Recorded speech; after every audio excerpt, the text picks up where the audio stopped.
Hello, everybody, and welcome to another episode of the Online Warriors podcast. My name is Nerdbomber. And I'm Techtic. And we're here today with a jam-packed news episode with some fun a lot of actually just movie announcements here. Yeah. But before we get into it, we do have a bit of a bittersweet announcement today. Yeah, this is one we've been thinking about for a while, and I gotta say, it is not easy to say this, but after 8 amazing years, the Online Warriors podcast will be coming to its close at the end of this year. Yeah, we've had such a blast nerding out with you all, debating the latest movies, games, tech, and sharing our passion for all of the exciting stuff that we cover week to week. But it just kind of feels like the right time to close this chapter and look forward to whatever we have coming next. That said, do not leave us yet. Do not worry. We're not disappearing right away. We've got 5 more episodes left. We're going to finish out this year strong. So stick with us and let's celebrate this remaining stretch that we'll have together. And just a quick note, for the rest of the month, we won't be advertising our Patreon anymore. We will be shuttering that at the end of the month along with the show. For those of you who are subscribing, obviously you're going to have access to everything that you already have access to. You'll be getting your secret segment and vlog for the month, but we won't be accepting new subscriptions. It doesn't feel right with everything coming to an end. Which is fine, right? We'll have more time to focus on, the gratitude to everyone that's listened and supported us along the way. And I got to say, you guys have made this journey absolutely unforgettable. And, ending this podcast doesn't mean we're going to, end our love for nerd culture, creative projects. We don't really know what the future holds for us yet. It's kind of going to open up a lot of new opportunities and possibilities. So, we just hope you keep an eye out for whatever we cook up next. I know Techtic's always tinkering with stuff. And who knows? You guys are going to see announcements about my game development or honestly, whatever. I'm going to stay very much active on either my current social media account or maybe I'll spin one off. Who's to say, but very much going to be tinkering. That is a fact. So stick around, celebrate with us, and let's go out with the same energy that we started with. Yeah, we love you all. We super appreciate every single one of you who have listened to us over the years, and we can't wait to share these final episodes with you. It's going to be an exciting time going into the new year. There's always a lot of new news with the Game Awards and stuff coming up at the end of the year. So we're going to make these last episodes as fun as we possibly can. And especially that last episode, I think it's going to be the very last day of 2025. So we're going to really focus that last episode on really reflecting on everything that we've been through together the last 8 years on this show. The Online Warriors meant to us. Yeah, it's going to be very emotional, honestly. Officially closing a chapter of our lives. So I don't want to think about that. Let's stay Hype City for now, and then we're gonna somber and excited on that last final hurrah. Now, that said, as Nerdbomber mentioned, we have a movie-packed show today. We've got some Ninja Turtles news, we've got some Sonic news, and we have some, dare I say, pop star news. So which one do you want to get started with?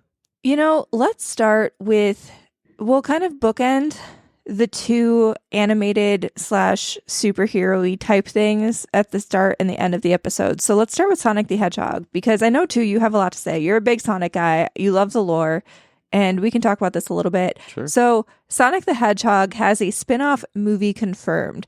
Paramount announced that there will be a spin-off movie set to launch in 2028, and currently there's no, real title. It's just kind of titled Sonic Universe Event Film, and it's been given a December 22nd, 2028 release date on the Paramount movie calendar. So we don't really have any confirmation about what we're going to see here or who this movie will be about. We do know that in the upcoming Sonic the Hedgehog 4, which is a 2027 slate, we're going to see Amy Rose and Metal Sonic introduced, but we don't really know anything about this other spinoff. So, Techtic, what do you hope to see? What character would you love to see this movie focused on? Who do you think warrants having a spinoff show?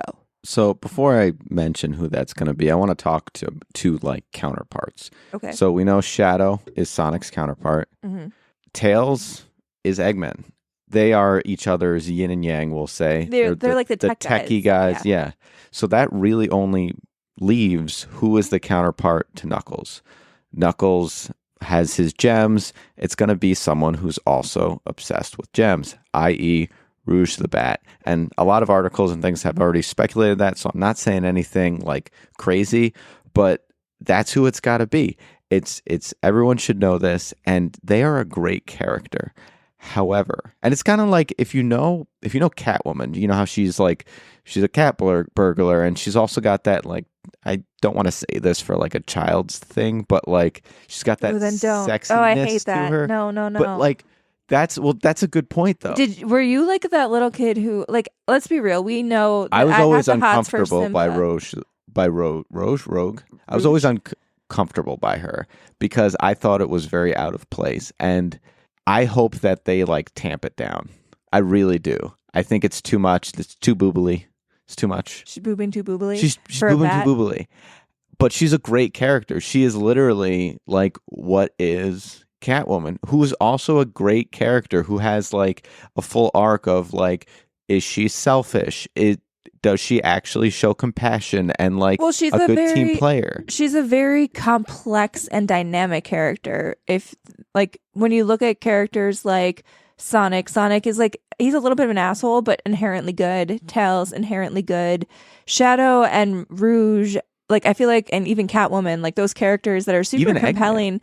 And now Eggman's just kind of, they made him a doof. Like realistically, his story arc has made him kind of come to be kind of this anti-hero gang. I mean, that's what it's a team up. We're going into Sonic Heroes territory, especially with like you're introducing Metal Sonic, and if they're going to have the franchisification, they're going to start introducing all of the tertiary characters. Anyway, what I think makes Rouge and Shadow and Catwoman compelling characters, though, is that they are very complex. Like they're partly good, partly bad. In the Netflix Sonic TV show that we watched, I can't remember what the full name of it was, but it was actually quite good. And it was like Sonic Prism? Something like that. It came out a few years ago. Definitely recommend you go back and watch that if you have any interest in Sonic at all. Like I was very locked into that show. It was great. But Rouge, I think, was introduced as one of like the rebellion leaders and like a very competent leader of the rebellion in one of the she was part of the multiverses. Friends gang too. Like right. She wasn't like bad guy. But she was also, though, like she was the smart person who was like orchestrating movement for the little rebellion. So she is a very compelling character, and that would be cool to see. But I'm surprised you didn't think it would be Shadow. I know you're a big Shadow guy. You didn't think that Shadow would be the new character introduced? I'm not. No, like he might have his own spin-off though. Like they might, because he technically never really joins the Friends gang. You know what I mean? He kind of stands on his own. Would be to introduce someone else. There's only one possibility. I don't know if that's necessarily true. I mean, Knuckles technically also got a spin-off, not in movie format, but he got a full-ass TV show.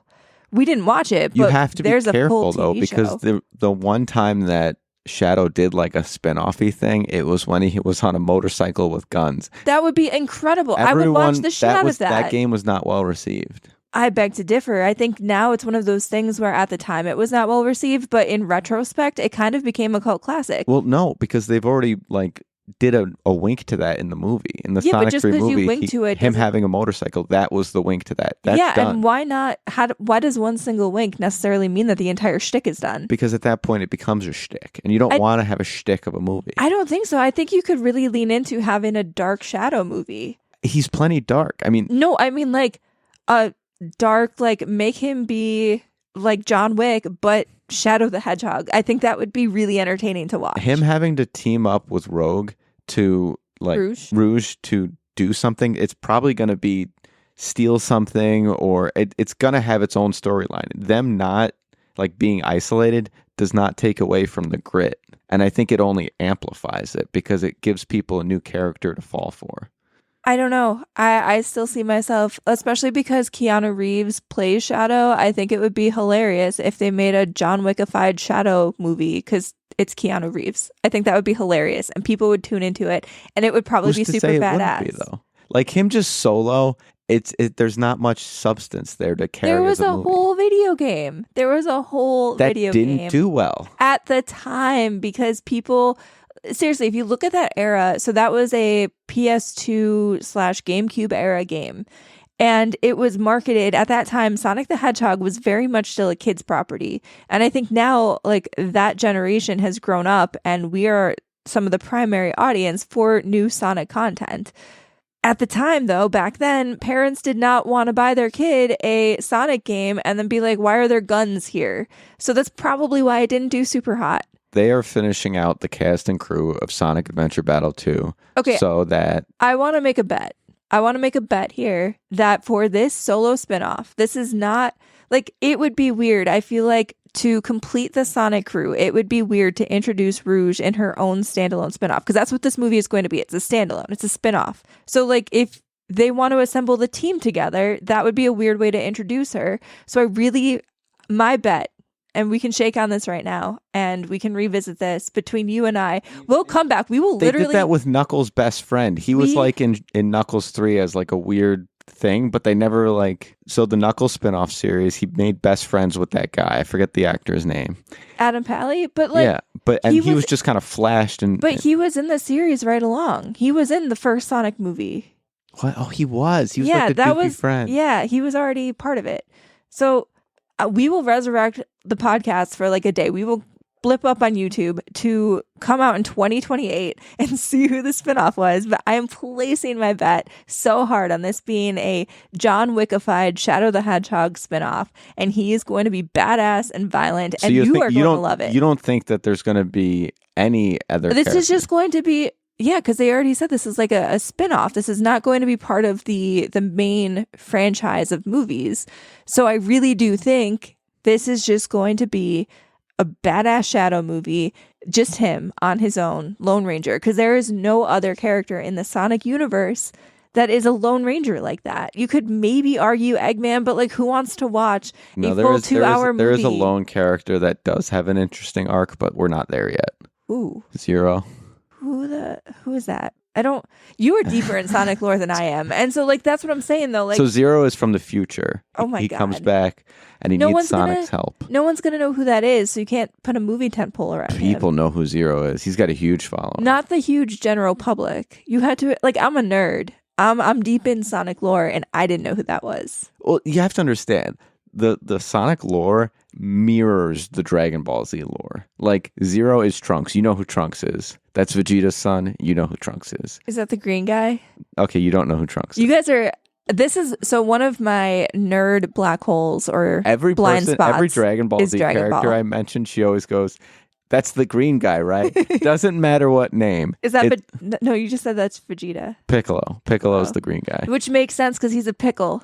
I should lock that in. Sure. Mnemonic devices. Is that I don't even know if that's the right word. But yeah, I'm going to... You know how, like, when you meet somebody new, you're supposed to find an attribute? What's funny about you calling it that a mnemonic device is he's a Namekian, so it's like right there. But anyway, there are other characters that they can introduce, sure, but it just makes sense that it's going to be a Shadow Rouge team up. I just don't think Rouge is going to be a part of this, so we're going to lock in our bet here in 2028. Actually, it'll probably be solved in like 2027 because they're going to have to advertise the movie. So before it comes out, they're going to have to put a trailer out. So whenever this announcement drops, we will come out of the woodwork for like 30 seconds and just be like, I won, because I can already tell you. We're going to be like, I won, but yeah. No, we're going to be able to. I always win. I always know. You're not going to win. And is that the green guy? You don't know. Okay, but that is Dragon Ball, which I, for whatever reason, have had no interest in ever in my life. And I can't tell you why. I can't fathom it. It's almost like, I know this is a little bit of a tangent, but let me go on it. Come with me on this journey. Okay. But you know when people are like, you have to watch this, you don't get full nerd cred until you watch this, and you got to watch this. And the more someone tells you, you got to watch it. And I'm not talking you specifically. I'm talking like the world at large. Yeah, like what I did to you in the Avatar. Though, because I actually watched the Avatar because it was just you telling me, and I was like, okay, fine, bet. But like the world at large is like, oh, you go watch Dragon Ball. Dragon Ball's so popular. I would not recommend it to you. Like, in all seriousness. I think I've watched like snippets of it, and I'm just like, this is ridiculous. And when I see something like Avatar, which is so good, and then I see snippets of Dragon Ball, I'm just like confused. I'm confused how they're held up on the same platform. And people come at me. We have 5 episodes left. I will fight you. Let's do it. Let's throw down. But yeah, I don't understand how it's even considered in the same upper echelon. Like even stuff like Pokemon and Digimon, I feel like have less Digimon's cheesy probably arcs. the only anime I would recommend to you. I've already watched Digimon. Digimon's like, great. if you were coming in completely blind, just got Vision for the first time. Just got Vision. What about Yu-Gi-Oh? I liked Yu-Gi-Oh. Yu-Gi-Oh was... Go back and watch Yu-Gi-Oh. It's kind of cringe now. I mean, all of that stuff is kind of cringe. But like Yu-Gi-Oh was pretty dark and serious. Like, think about it. There was literally the little kid's body was getting freaking possessed. It was crazy. Like, I loved Naruto as a kid, and I rewatched it as an adult, and I wanted to strangle him with the amount of times he would just say, "Believe it, believe it, believe it." I think I was sick. Like, I might have had COVID and was like locked in our bedroom years ago when you started trying to rewatch it. And I think I remember hearing "Believe It" from the living room. And I would text you like, what are you watching? Like, what motivational series or like speaker are you listening to? Right now, it'll be like the Heart of the Cards. Not even the Heart of the Cards. It'll be like, I won because the power of friendship. No, motherfucker, you drew a dark magician. Kaiba won a lot and he had no friends. He was just evil billionaire. No, because he became friends with them. That's when he started. But not until like 3 seasons into the arc. The entire first couple of seasons, he was like, I'm beating your ass because I have money and I have a blue-eyed white dragon. Come at me, bro. And it was like, damn, okay, Kaiba. I have a Kaiba deck from when I was a kid. You got the chance to buy like the pre-made deck. And I had a Kaiba deck over the Yugi deck. Yeah. It slapped. It was better. It wasn't good. No, it was better constructed. It was because the Blue-Eyes White Dragon had better hit points, so it by default did better than Dark Magician because you couldn't do the shenanigans that Yugi did in the show. Yes. Well, also, by the time you got Exodia together, it took so long. You were wrecked by then. Like, you had no time to wait to draw all those cards. It's statistically impossible. Yeah. Because you could just discard your hand and then you're done. But anyway, I digress. This movie comes out 2028. Get hyped. I am hyped. I'm so hyped to hear how right I am. But we'll see. We'll see. Now with that, you talked about a little sandwich that you wanted to make. Yeah, let's make a little weird A24 sandwich here because your sandwich is based on the meat and not the bread. And we got a new trailer for an A24 movie starring Anne Hathaway and Michaela Cole. This movie, so this is the 4th Anne Hathaway movie that will be coming out in the year 2026. I need to start off with that. She's busy this year. She's got this movie called Mother Mary coming out, The Devil Wears Prada 2, The Odyssey, and Verity. So basically, like every few months, every quarter of the year, you are going to be slammed in the face with Anne Hathaway. Where Anne Hathaway, she Hathaway. Did you just come up with that? You didn't. I did come up with this, but I did say it last week. I don't remember the context. I was talking to somebody else, and I made the joke, and they groaned. And I was like, I got to do this. Pretty good. Yeah, it's great. So this movie is very interesting, as a lot of A24 movies are. Anne Hathaway is basically playing a fictional pop star named Mother Mary, akin to, your Charlie XCX, your, I don't know, Lords. Basically, all of these pop artists who have become kind of larger than life, have these giant tours and have kind of been idolized. How do you not mention Taylor Swift? Because this, like the type of music here and the type of artist that she's portraying is not Taylor Swift. Like, It's a little more in the vein of like your Lady Gaga, Charlie XCX type performer. Like, it's just like a little darker type of music. It's more like your grungy pop star. But she shows up at her estranged best friend and costume designer's, I guess house or studio, and is asking to reconnect and have this person design her costume for a comeback tour. So that's kind of how the trailer starts. You're like, okay, this could be interesting. There's music written by Jack Antonoff, who, if you're not really familiar with who he is, he has his own band, but also has produced music for Taylor Swift and Lorde, et cetera, et cetera. So he's like very well versed in the type of pop music that they're trying to portray this artist as. But as it goes on, you start to realize there's a little bit more of like a horror element here. And all of a sudden they're doing like cult seances and trying to get some inner thing out of Anne Hathaway's character. And it starts to get a little crazy. It's definitely a little supernatural and, dare I say, even a little satanic. So the trailer says this is not a ghost movie.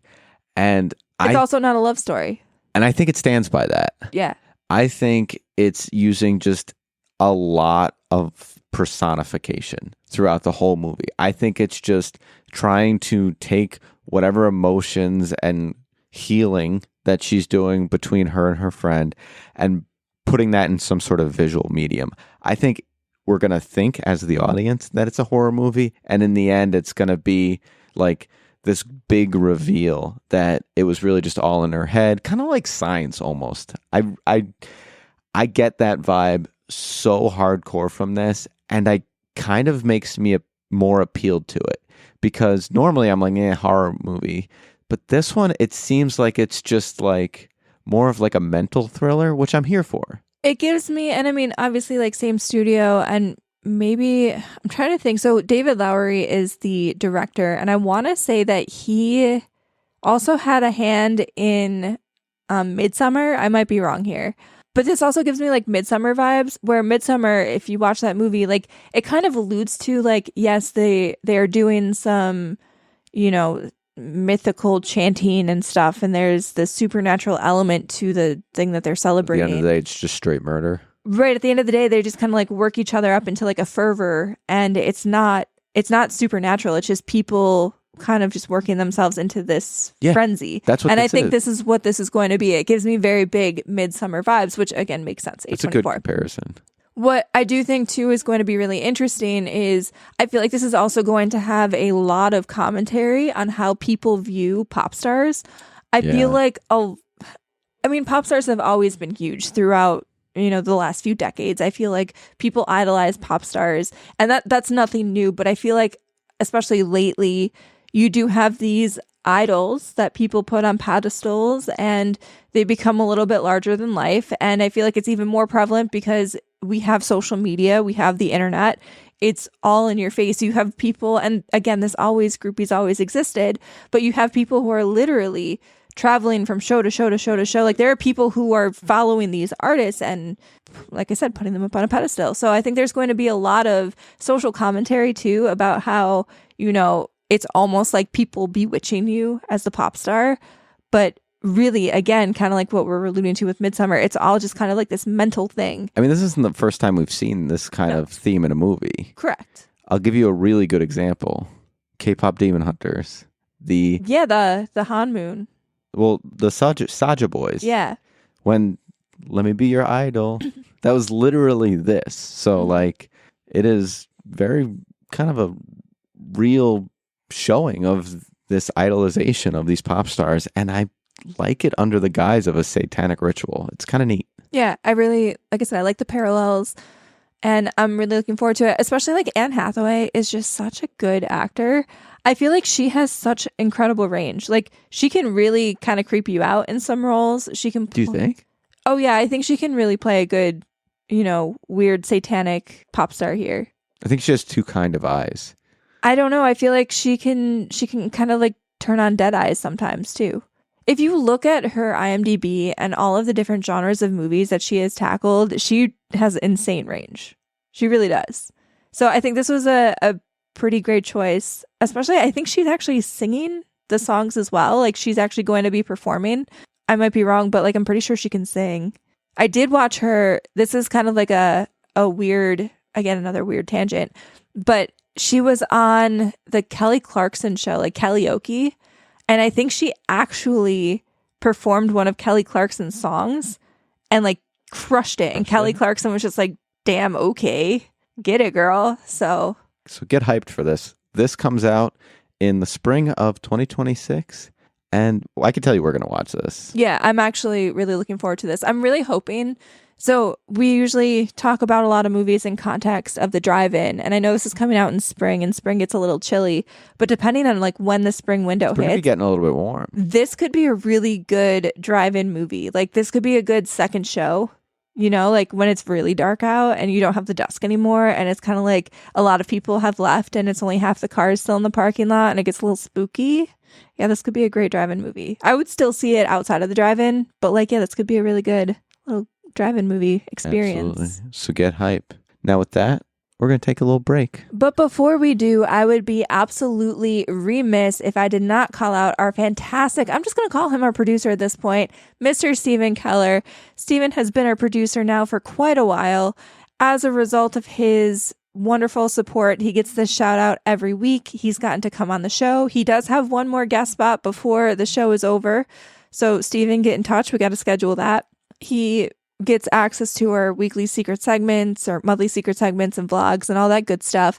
And he has just been a fantastic friend of the show. I feel like Techtic, in these last 5 weeks of the show, we should give him one fantastic compliment a week. And I'm going to put you on the spot. And we've talked to Steven quite a lot over the years.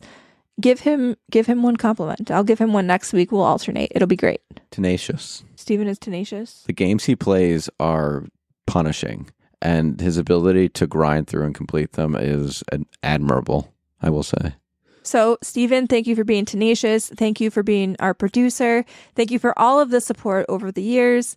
And with that, we will head on over to our ad break, grab some water. I'm doing great, by the way, guys. Last week I was talking about the bronchitis. I sound a little gruff, but I have not coughed once. So here we go. I'm going to drink some water, make sure that holds up for the end of the episode, and we'll catch you soon. Online Warrior podcast listeners, I want to take a few seconds of your time just to promote Xbox Tavern's podcast. It's an Xbox-centric podcast with news, reviews, as well as the five of us talking about all things Xbox. We're from the UK, would love to get in your ears. Search Xbox Tavern on your best podcast app. And you can also head over to xboxtavern.com where we've got our latest reviews as well as some opinion pieces. Go check it out. Now, back to the show.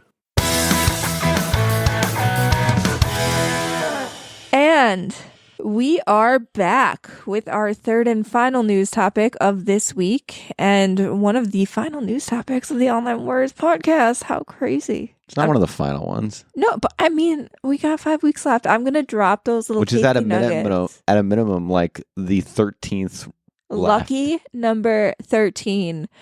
And we got news that there is a new live-action Teenage Mutant Ninja Turtles movie in the works. So the last time that there was a live-action Ninja Turtles movie, I believe, was one that it was mixed with CGI. It was back in 2016 called Teenage Mutant Ninja Turtles Out of the Shadows, which kind of bombed at the box office.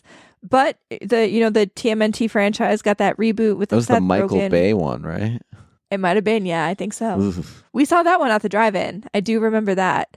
But yeah, the franchise kind of got a reboot and a little bit of life breathed into it because Seth Rogen and Evan Goldberg, reimagined it as an animated film and series, which honestly, that was a fantastic movie. I think they obviously did the series, but we were still waiting on a second movie from that, right? Yeah, it's still coming. Yeah, it's still coming. However, there is going to be a full reboot in a live action sense. And apparently the producer, Neil Moritz, is going to be bringing it to life. And if you don't know who that is, he is the guy behind Fast and Furious and Sonic the Hedgehog. So he's in the talks to lead the way for the new TMNT live action reboot. So a couple things here. With the full reboot, that means the Ronin storyline is getting kiboshed. Which I'm actually really upset about because I know that's not a super mainstream story beat at this point. When you talk to most normal people, and by normal I mean not entrenched in nerd culture, but just if you went and talked to my mom and you're like, hey, do you know about Teenage Mutant Ninja Turtles, The Last Ronin? She's gonna be like, what the fuck is that? Yeah, well, and if you don't know what that is, it is 3 of the brothers are dead and he's on a path to vengeance. I don't want to say who he is, but one of them is on the path for vengeance. And which is part of the mystery of the story too. Right, you don't find out who it is until the end. It makes sense who it is because it's been the person that they always say has the most potential, but I'm not going to say. And that's getting kiboshed because 1, the reboot, and 2, it's sort of a rated R story beat, and they want to kind of cater towards more of the masses as opposed to just the gritty adults. And that's why I don't think it's just going to be a gritty Shadow Alone episode. But anyway, I digress. So with this, I do want to start by saying that the best live action Teenage Mutant Ninja Turtles was the ones when they were in those puppet costumes back in the early 90s. Well, that was kind of all the rage. If you go back even and look at stuff like the Power Rangers, that sense of humor, the crazy costumes, I mean, that was the style back then, and it did really well. Like, it fell into 90s comedy super well, and that's why I think it took off. But the other side of it is when they tried to do it more recently, they looked too alien. They didn't even look like turtles. Yeah. They tried to and at the end of the day, we're talking about anthropomorphic turtles. They got to look like turtles. And so they got to be cute too. Like, yes, they don't approachable. They don't have to be like, oh, adorable, but also there is a sense, like, part of what drew me in when I was a kid to TMNT was I thought they were cute turtle guys. Like, they were badass, but they were also cute. I mean, the best movie was the one, I think it was made by Warner Brothers, where, I don't know if you remember this, but Raphael got his own like badass armor and there was like a rooftop battle. Oh, yeah. It was like an animated, not cartoony, like 3D. That was actually movie. Really good. It was so good. I remember watching that. This is back when I was like still living at my parents' house, I think, before we even met. I was like sick at home and they left me at home because like, I didn't need entertainment, but I was just like, I saw that in theaters too. And I remember watching it. It was like on Stars or HBO or something. And I was not expecting it to be good. And then I watched it and I was like, wow, was that a fever dream? Like, was I sick imagining this was good? And then I watched it again like a few weeks later just to double check. Especially the it was rooftop so good. battle. Yeah, it was great. But even in that, they stayed true to form. And that's what needs to happen here for it to, one, resonate with everybody, if that's their goal. And two, for it to not freak people out. They had beady eyes the last time they did. It wasn't good. And I mean, I think that's too why the animated Mutant Mayhem, reboot with Seth Rogen, I think that's part of why that worked as well too. Like, obviously part of it was the animated art style, especially coming off the heels of Into the Spider-Verse. Like, it definitely followed that formula pretty closely. And so from like an artistic standpoint, I think that's why it was successful. But also, it went back to its roots and was super approachable. And even the fact that it was able to spin off into a series that kids actually wanted to watch. Pretty good. And I think the other key here is they need to focus on like the core villain arc, which is Shredder and his minions. Yeah. The tertiary characters are interesting and fun, but if you just start to clog that pipeline with everything, it's going to become, no one's going to have a favorite anything. It's just going to be unrememberable characters, period. Although, hear me out, because there are some other, like, I feel like Shredder is the top tier. Like, if you're playing Mortal Kombat, but it's TMNT style, he's at the top of your totem pole. So I don't know if you want to necessarily start right there, because if they beat him, like, where do you go from there? Like, he's kind of like the Kingpin. All of the other minions report into him. Like, yes and no. There's like B tier villains that are very recognizable in the TMNT universe. And I almost feel like one of the things that I always liked about Teenage Mutant Ninja Turtles, villains aside, like outside of Shredder, I really could not tell you who a lot of those villains were. Like, I could notice them by like their appearance. I'd be like, oh yeah, that's one of the Turtles villains. But one of the things that I loved the most about Teenage Mutant Ninja Turtles was the relationship between the brothers, the relationship with Master Splinter, and also the relationship with April O'Neil. And I think I feel like the last few iterations, aside from Mutant Mayhem, of a lot of the TMNT movies, and why some of them have failed too, is because like April O'Neil, I feel like, has been relatively shelved. Like, she's just kind of there for eye candy. And then they don't really focus on... I disagree with that statement on April. I mean, even in the Mutant Mayhem, she was like... That's what I said, not in Mutant Mayhem. Like, Mutant Mayhem aside, take that out of the equation. We're not talking about that. In all of the ones that failed, she was just kind of there. Like, she was just kind of like, well, we need to throw her in there. I also disagree with that too. She was like smart and like squirrely and like... Did Megan Fox play her in one of the movies? I think she did. And Stephen Amell played Casey Jones. Yeah. Huh. I was going to ask you, who do you think April and Casey should be in this reboot? I don't know. I think it should be I want to say Josh Brolin, who plays Five Nights at Freddy's and Hunger Games. Oh, Josh Hutcherson? Josh Hutcherson. Yeah. He should be Casey Jones. Just because he's kind of like more short in stature, and I think it would make for just a new dynamic on the character. Yeah, I could see that. I can't figure out who April should be. Yeah, I'm. This is gonna sound bad and make me feel a little old, maybe. I'm not super locked in on who a lot of like the up and coming people are. What about the chick from Stranger Things? No. Okay. Hard no. Okay. Which one? First of all, which one? Like 11? Like Millie Bobby Brown, or she changed her name, so I No, don't the know. one that was floating. One that was floating. The redhead. Oh, If only could. yeah. could Sadie do. Sink would actually be really good. Yeah. Okay, I could see that, but she might be too young for Josh Hutcherson because he's like our age, and she is not. She's very much not. All right. Well, there's And like something Casey in Jones there and within those. April O'Neil, they are like an I thought item. I didn't realize they were an item. Were they? They are like 100%. I'm pretty sure. Maybe that was just like my head canning. So I like watched the cartoon. I was like, they should be a thing. Oh, I always thought he Maybe was not. way older. No, he was always just like a guy like her. Okay. So let us know who you think they should be cast as, because it is a blank canvas. But at the end of the day, it sounds like the Turtle Gods are going to bless us with something new and good. The crazy thing is this also is coming out in 2028, supposedly, if it gets rolling. They already have like a release window for this. And we need a cheese pull. We need like Yeah, a you gotta have solid a cheese good pull. cheese pull. So with that, we're going to roll on into What are you up to Wednesday? All right, Techtic, why don't you go first? So I got two major announcements that I want to talk about, and that is we are finally on the next season of Invincible, and it is kind of more they're getting their independence, whether it be like as an adult superhero or even just as a kid becoming an adult, which is kind of an interesting form to watch Invincible grow into. I haven't read any of the comic books, so this is all like just new for me, and I kind of want to keep it that way, so I'm enjoying myself. Something about the animation doesn't seem as good as it was, and it might be because there was that one episode where they talked about all of the animation tricks to make it easier, and now I cue into everything. I don't think that's it. I think because it's been so long between seasons, we've watched a ton of different animated shows since then that just have like kind of More crisp. Yeah, and I'm not saying that Invincible is not crisp. They have put a lot of work into it in the animation style. But when you come off the heels of watching something like The Mighty Nine and Vox Machina, I feel like there is more detail to just the environments and the characters themselves. Like, I just feel like there's more detail, and even stuff like The Dragon Prince.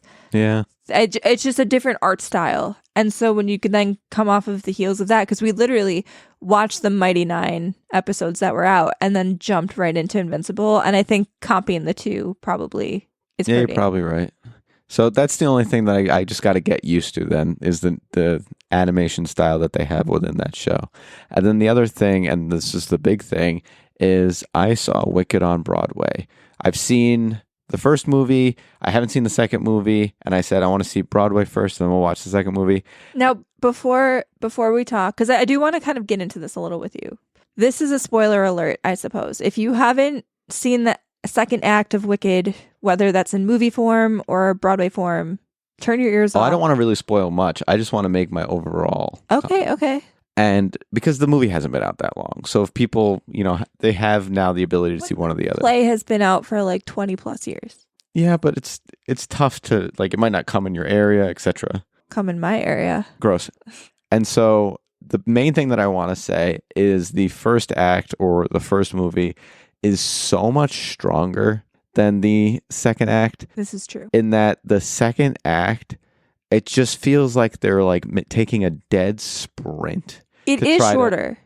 But they're like, there's a lot covered in a shorter amount of time, which is confusing. And they're trying to aggressively force all of like the ties to ultimately what is the Wizard of Oz, i.e. what character turns into what or goes where or does this or does that. That felt very abrupt and forced. And I feel like it didn't have to be. Like, they didn't have to connect everything. They just didn't. It could have been a quality show without all of those ties. I actually like those ties. And this is where I said, like, it kind of does get into a little bit of spoiler zone. I do like the ties into the Wizard of Oz. I like how they've connected the characters.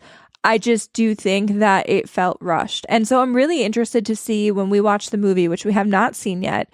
It is a longer runtime than what Act 2 of the musical gets on Broadway. I believe Act 1 in the Broadway show is an hour and a half. You get like 90 minutes. And then you're basically 90 minutes to cover everything that happens before what we see in The Wizard of Oz.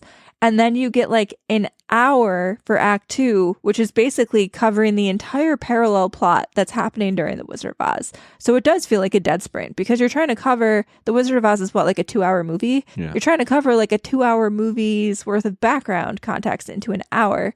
So I feel like with the new Wicked movie being, I think it's like a 2+ hour runtime, I'm really interested to see how it fleshes that out and if it feels better paced. I hope it's like I might end up watching that and then flip the script, which I mean, I guess within the next 4 weeks we should probably watch it so that I can return with this take. But we will. But that's where I think the play ultimately suffers is you're now rushing to cram it all in an hour, and maybe by fleshing it out in a full movie, it will get that justice. So I'm very excited, but overall, my current take is Act 1 is chef's kiss. I will say too, and like the music in Act 2 is good, but I think the music in Act 1 is just a little when bit you have stronger. Gravity, you can't go wrong with that song alone. Well, I think too, because that is such a climactic moment, and that song just hits so good because, especially in the theater, you hear Gravity or Defying Gravity, and then it's curtains, and it's just like it's a very wow moment, and it's very difficult to beat that. Yeah. So that's what I've been up to. I'm going to kick it over to you to see what you've been up to. All right. So I have been watching a lot of PWHL hockey, and I'm going to give you guys a pitch. If you are not interested in hockey, you should take a look at the PWHL to get into it. So if you're not familiar with what it is, the PWHL is the Professional Women's Hockey League, and it is in its 3rd season. So prior to this, there were a bunch of like smaller tertiary women's hockey leagues, and the top like 200 players in all of those leagues kind of came together a few years ago, and they were like, you know what, the playing conditions suck. We don't have actual training facilities. In some cases, the rinks that they were playing in didn't have locker rooms even for them because, you know, they're catered towards men. They're not getting paid anything. They have to have full-time jobs, and then they're playing at like 10 o'clock at night. And so they all kind of banded together, formed a union, and then created a collective bargaining agreement to create this new league, which has really taken off and continued to grow over the last 3 years. There's 2 expansion teams new to the league this year, Seattle and Vancouver. So if you're in those areas, you can, you know, catch a team. But I think what's really cool about it is it's just really neat to be at the forefront of a league that is just starting and is also growing. But it's also very interesting because there's so many different plot lines going on these teams. You have the USA versus Canada rivalry. And so one of the interesting things, especially about this year too, is with the Olympics coming, you have players who are really battling it out, duking it out, both in the rivalry series, which is a little like head on head between the US and Canada 4 times a year. And then also like in obviously the Olympic Games. And literally 1 week they're going to be facing off each with their teammates because they're on opposite teams now because they're playing for their country. And then like a week later, they have to pretend like they're buddy on their team. So like that's very interesting. I know like the men's league also has that. But then something that's very unique too is like there's just a lot of, you know, they all kind of know each other because there's so many different leagues that had existed in the past. So a lot of them have prior knowledge of each other, prior friendships. You have a lot of like couples going on, both on teams or like couples who are on different teams. And then you have to see how like they interact on the ice. Like one of the couples, I think half of the couple got like checked into the boards, and then her girlfriend had to go basically defend the person who checked her because she was on the opposite team. Like it's just fascinating. And it's super accessible as well because all of the games in the United States are streamed on YouTube, which is when you look at the NHL. So I'm a big hockey fan. And one of my biggest bugaboos with the NHL is that it's so hard to watch. Unlike the NFL, where it's on like all of your standard, you know, CBS, NBC, ABC, Fox, very accessible. If you have bunny ears, you can likely watch your local team. The NHL, there's like... It's like paywall city. Yeah, you have to pay for your regional sports network to watch it. But then sometimes you can't watch it on your regional sports network show because it's on ESPN Plus and you can only watch it on ESPN Plus. But then also sometimes it's on Prime for no good reason. And sometimes it's on TBS. Who has TBS? I don't know. Not us. So it's just not super accessible. And having everything available to you on YouTube for free is just great. Well, going back to like the league just getting started and kind of establishing itself, the other fascinating thing about getting in now is there's a chance that all of these teams are going to be sold off into like their own thing. And that's kind of fascinating to see how that pans out as well. The interesting thing too, and what makes this league a little bit different, is that right now there is a singular ownership group that owns all of the teams. So I think maybe the future plan is to eventually get the teams to be sufficient and profitable enough where you can sell them off and have like individual owners and have the league be sustainable that way. But yeah, right now it is just 8 teams and 1 ownership group. Granted, all of the teams are run independently, like the GMs, there's no collusion or anything, like they're forming these teams independently. But yeah, like the future of the league is so open and there's so much potential for this. And even like the growth numbers in terms of the audience has just been exponentially growing year over year. And it's a fun game. They are super skilled and super talented. There was a really insane, through the legs goal last week that was just wild to watch. Unlike women's college hockey, like they can actually check to a degree. It gets super scrappy. I don't know. I'm having so much fun with it. I highly encourage you all to check it out. The fun thing too is because there's so few teams. Like right now, I am a big Montreal Victoire supporter. He is a big New York Sirens fan. There might be a team in our city in the near future. We have no way of knowing that. So for now, like you just kind of watch good hockey from afar and try to catch like wee woo.